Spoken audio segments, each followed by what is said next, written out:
Hello and welcome back to the Pitch Side podcast. I'm your host, the HOD of the PSP. Like, share, comment on the YouTube version of this and subscribe to the YouTube channel. Enable notifications to receive all the updates from these episodes and match recaps and all sorts of content on the channel, including these podcast episodes you can listen to on Spotify, Google Podcasts or any other platform.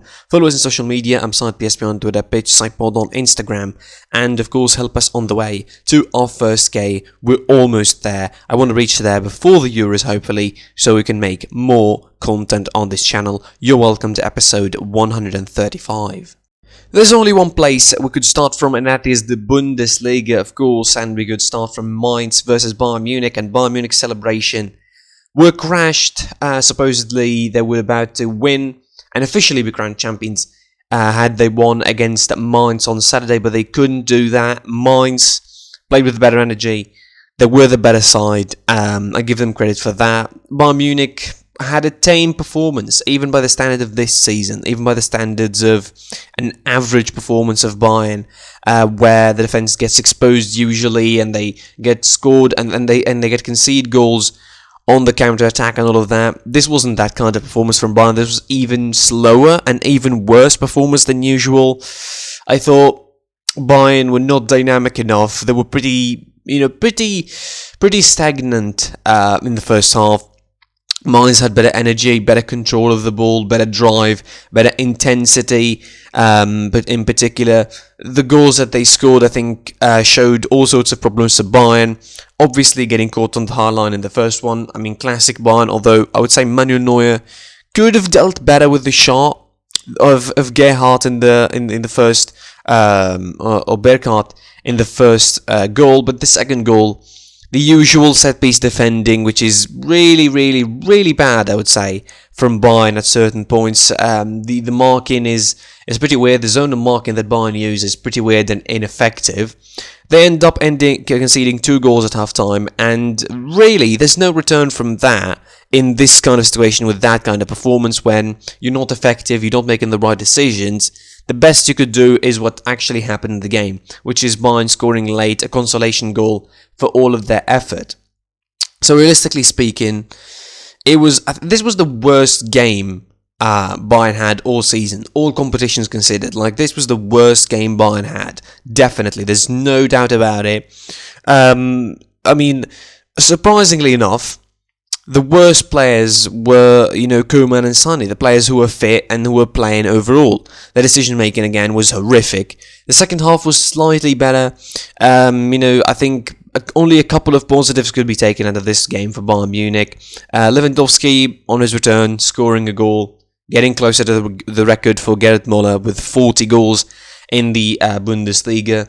And also, I think, Kwasi getting a full half of action, 45 minutes, and showing a bit of his potential. Hopefully he would get something like 90 minutes soon enough. We want to see his potential with Alaba leaving, with Boateng potentially leaving as well. This could be, he could be the future for Bayern Munich in terms of centre-half positioning, with Upamecano, of course, for the next couple of seasons at the very least. So why not try him? Why not give him 90 minutes in the next fixtures left? Of course, Bayern Munich, I think, need a transition season. They need something like a transition season. Something like, not a season where they don't win anything, but a season where they just try to change the system a little bit. These kind of results, this kind of performance prove more and more that Hansi Flick is leaving, really, because he doesn't look like he has control over the club anymore, or like he wants to do that anymore. It feels like things have jumped the shark with him and Salihamidzic, and he just wants to leave, just to be calm and collected, wants to take the national German team job, and he would just be happy with that, where he can exercise his control, where he can be, where he can be comfortable, can be relaxed with dealing with the media, with dealing with these kind of situations with personal players, of course, the man managing and all of that. So Bayern Munich, I think, need a season like that, where they really change the system, where they really change the scenery, I should say, from the from the players that he has at Bayern, and from the sort of tension between him and Salihamidzic, and the media piling on him, asking him questions, all sorts of questions about his future at Bayern. and his relationship with Salihamidzic. Again, this was a game where the only positive is Lewandowski scoring. Bayern need to take this on the chin. The season's pretty much over, and they just need to go about it and, think about next season. Start actually preparing for what next season is going to bring up in store. Something that is not over, though, in the Bundesliga is the battle for the top four, and Wolfsburg lost at home to Borussia Dortmund 2-0. This was a weird game for Borussia Dortmund. They were usually, and for Wolfsburg as well. Wolfsburg were really disorganized in the back, being one of the best defenders in the Bundesliga. This was a horrific performance from them in terms of defending.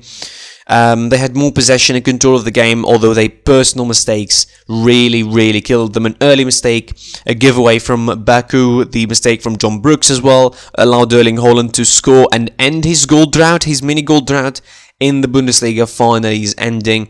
Again, although Wolfsburg had more control of the game, they had more possession, they had more shots, they had more chances, they couldn't make it past the goalkeeper, they couldn't score past Marvin Hitz, and it was 2-0 for Borussia Dortmund. Erling Haaland adding the second in the 68th minute, capitalising on a very high line for Wolfsburg for some reason, scoring the second goal and making it 2-0 for Borussia Dortmund, a victory that is very important in a lot of context, really, not just in the context of this game alone, but also in the context of the other game included in this top four battle. Bayer Leverkusen defeating Eintracht Frankfurt 3-1 in a game that was really all Bayer Leverkusen for the most part. Eintracht Frankfurt only had bits and pieces here and there in the second half to celebrate, really. 3 goals. Leon Bailey needed 70 minutes to start scoring. The last 20 minutes were crazy in this game, by the way.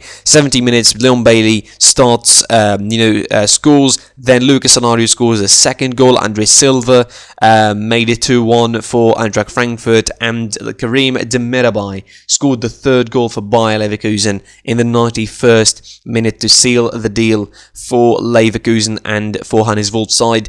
This is a big result. This is a big result for Dortmund and Leverkusen. They get closer now. I think Dortmund in particular get closer to those top 4 spots, of course. Now 2 points behind Wolfsburg, 1 point behind Frankfurt.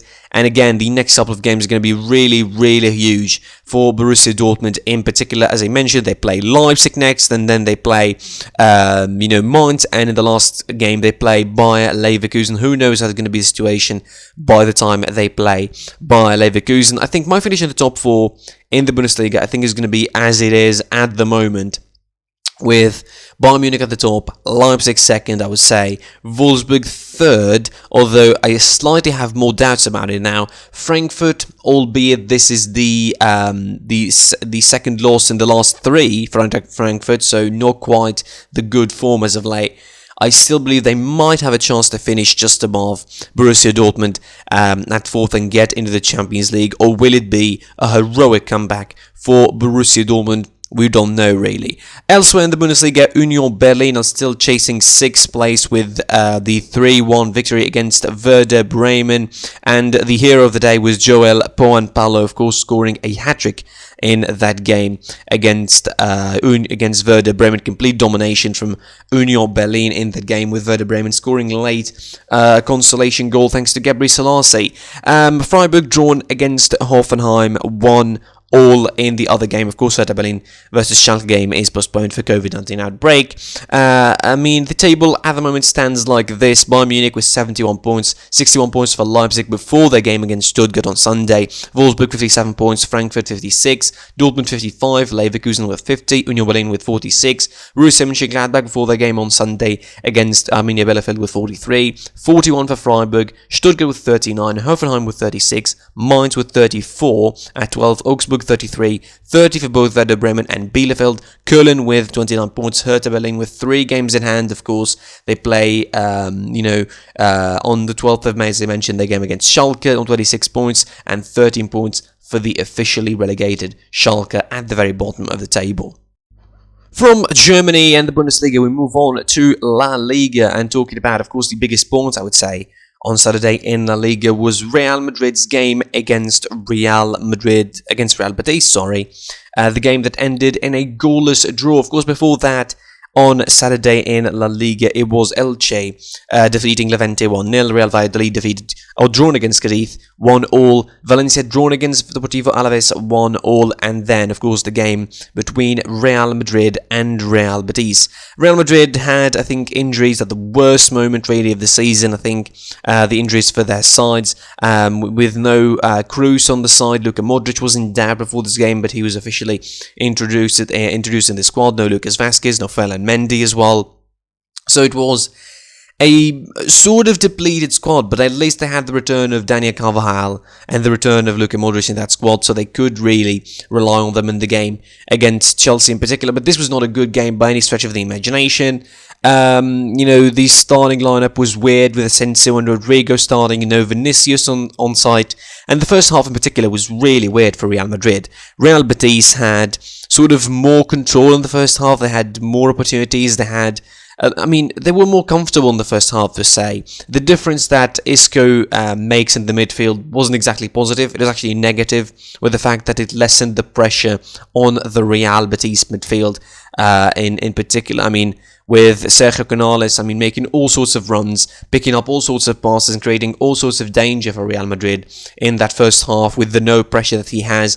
With Luka Modric, we all know that as good as he is in controlling the pace of the game and at picking up beautiful passes at beautiful moments sometimes, he just cannot run, he just cannot defend, so he doesn't give you the pressing that you need mostly at his age now. Certainly, the second half was slightly better. Zidane probably sort of saved himself, rescued himself in the second half tactically by taking out Carvajal, bringing in Odriozola, bringing in Marcelo, changing the shape and, reverting to the three at the back kind of system. Eden Hazard had a couple of minutes, of course, for Asensio, and he didn't show anything for it, really. He doesn't give the best of signs, didn't fill the Real Madrid fans with the best of hope when it comes to the game against Chelsea. That is, I think, where he most expected, really. Antonio Blanco came in for Luka Modric. That shows you really the lack of options Real Madrid have at the moment. Seriously, that is the lack of options Real Madrid have in terms of their squad at the moment, and it comes at a wrong time. It comes at a wrong time, like right before a game against Chelsea in the Champions League. You're having a depleted squad where you don't have a lot of options. You don't have really a lot of replacements for injured players. Again, particularly in that midfield. If they have no Cruz in the game against Chelsea, that is going to make a lot of difference. And that is probably going to allow the midfield for Chelsea to control a lot of things. We're going to come to that when time is due. But definitely for the moment, for Real Madrid, these kind of results do not help. This is, by the way, if you're not focusing or not taking notice, this is, I think, the second draw in the last 3 games. The third in the last 4 if we carry on the Liverpool game. And this is not just the last this is not just the third draw in the last 4, but this is the third game where Real Madrid don't score out of the last 4. So I think the midfield tiredness or the squad depth now lacking of sorts for Real Madrid is affecting their attacking prowess, affecting their attacking performance.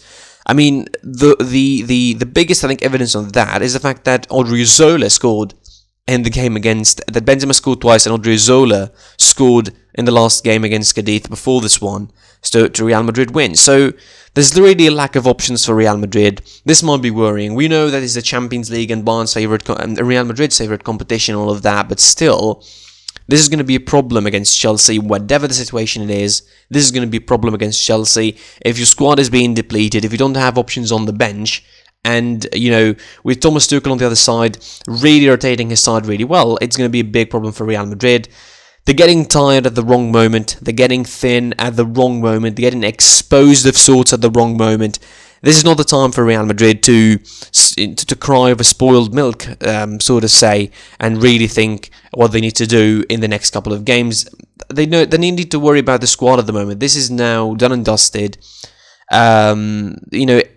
It depends. It depends on the what's going to happen in the turnover between now and Tuesday, when the game takes place.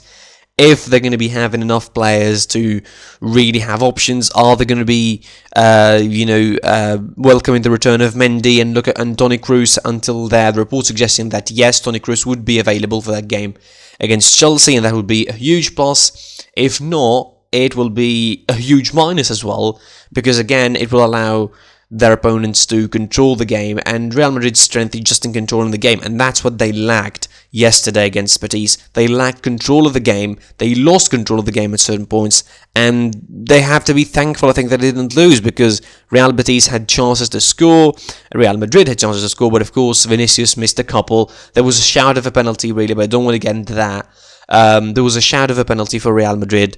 Definitely, Real Betis deserved more of the game, just like Real Madrid deserved more. Just, feeling pity for the chances that they have in the second half. But certainly, this was not a brilliant performance from Real Madrid.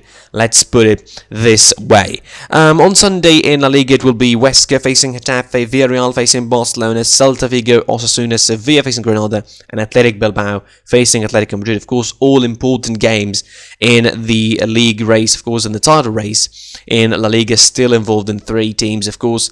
Barcelona still have a game in hand. They could really will that, I think easily.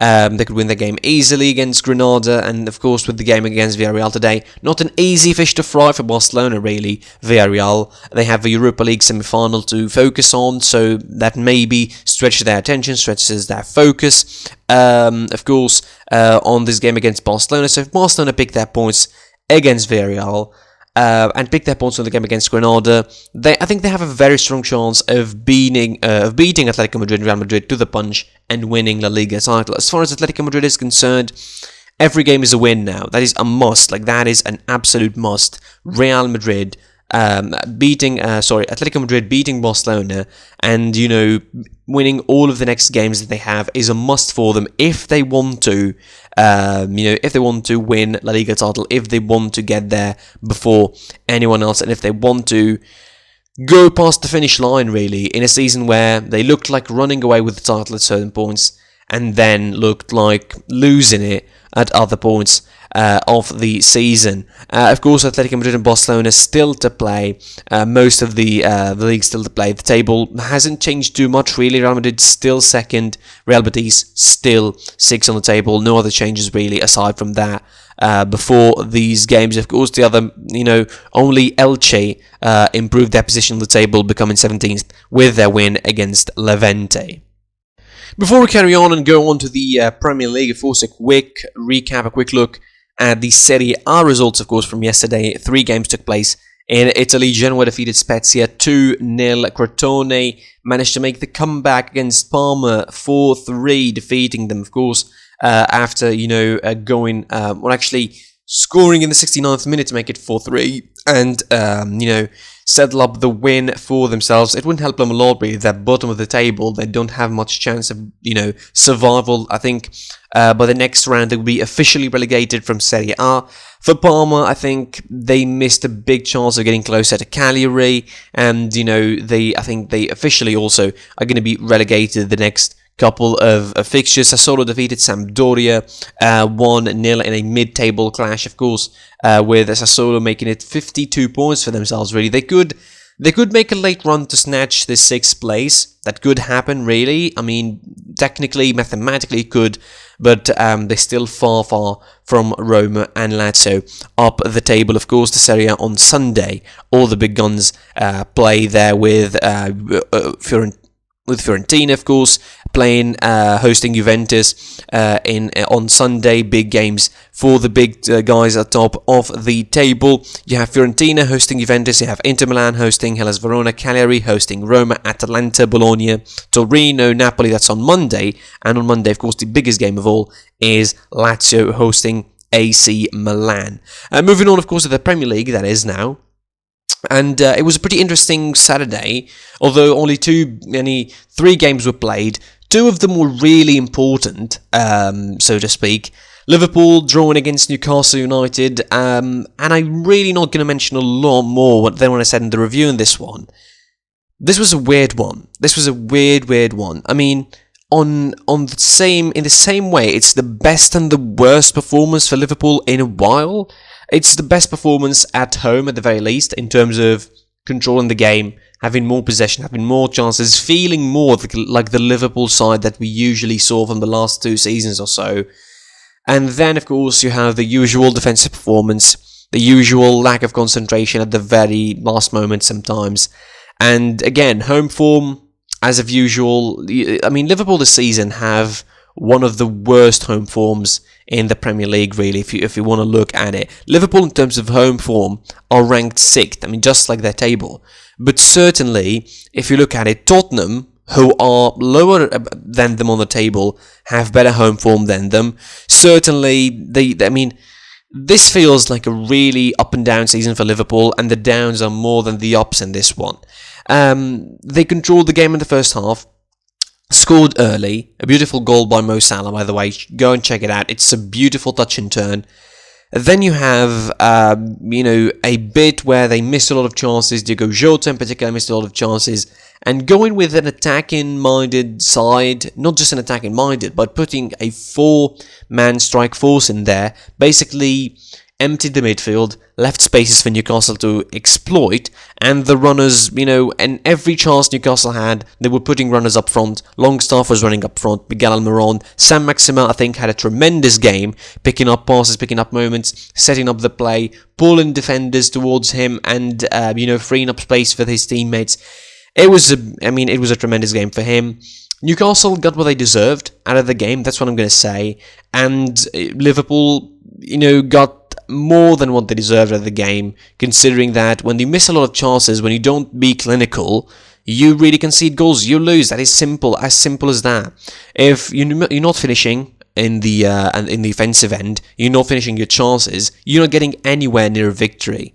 And in a game against Newcastle, and a side against Newcastle who are really, really dogged, and also on a really, really good form as of late, you don't stand a lot of chances of winning. And indeed you didn't. And Liverpool didn't win. They were tripped once again by Newcastle, who, they're on a really decent form as of late. 2 wins in the last 4, after they've been lacking those kind of wins since the turn of the year, really, in the Premier League. They're really winning now. They're picking up points along the way, and they're saving themselves from relegation. They're really improving their situation, more or less, at the top of or the middle, really, the warm zone of the Premier League table, while Liverpool should be starting to worry now. They should be, thinking what this kind of results could mean. And yes, they're still technically in the battle for the top 4. They could still get a top 4 place, but looking at the way they play, even with the run of the fixtures they have, which looks easy,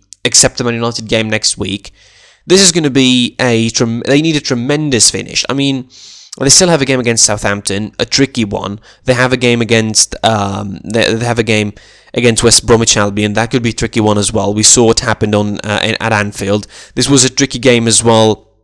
They have a tricky game against Burnley. I mean, all the games that they have, they look easy, but on the surface, but they're really, really, really tricky. I mean, they could really hurt Liverpool. They could be really damaged in those kind of games. They could lose more points in those kind of games than you expected and not finish in the top 4, which is going to be a disaster for the side that they have. To go from winning the title by 90-something points to not being even in the top 4, that's quite a change. And again, there was a lot of reasons for that. The injuries, but the performances did not help as well. I mean, most of the performances of Liverpool this season have been horrific, particularly since the turn of the year, since the Christmas period. Horrific, just completely horrific, lacking concentration, lacking control, lacking poise in the final third of the game in particular. So they lose points, they drop points against Newcastle. Newcastle get an important draw against them in the last moment. The last minute, the lack of concentration at the worst moment happening for Liverpool to lose points against Newcastle. Again, a result that would not help Liverpool as far as their top 4 hopes are concerned. A team that this result would help them get into the top 4 and help them remain in that top 4 position and give themselves a chance of keeping in the top 4 is Chelsea, who defeated West Ham in a London derby 1-0, albeit they were not, the start of the game was pretty slow, and I thought the game would be really slow for the rest of it. with West Ham not getting into the game early on, and Chelsea trying to control with West Ham defending and all of that. And then the game just changed after the goal of Timo Werner. Timo Werner scoring is no small feat, because the guy has been on a drought, a long drought that is, and he's not been scoring for a while. This is his first Premier League goal since November, only his 6th this season in the Premier League in a 20-something appearance. That is really, really weird when you talk about Timo Werner.